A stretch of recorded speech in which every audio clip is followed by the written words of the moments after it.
फेविकोल का नाम सुना है?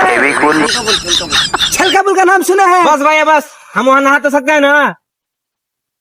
इसका मतलब क्या हुआ? वहाँ पे आप भरपूर नहा सके। चलो। अरे भाई ये कहाँ लेके आ गया?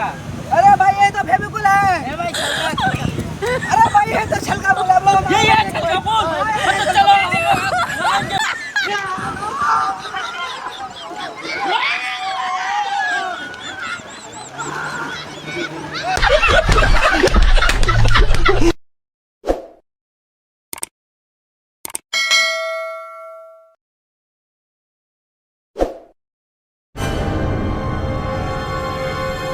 चलो भाई चलो चलो नहा के आते हैं, चलो। तेरा चोट लगाओ फिर भी नहाने जाओगे लौड़े। भाई भाई चलो, उन दोनों को भी चोट लगाओ, उन दोनों को भी लेके चलो। ठीक है चलो। ले जाएंगे भैया।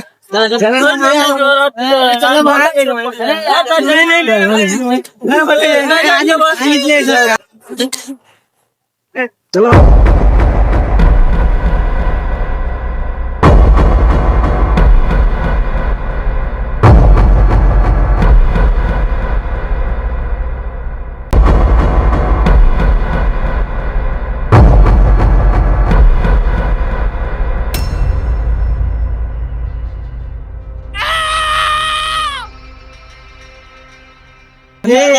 अरे भाई ये तो मर गया।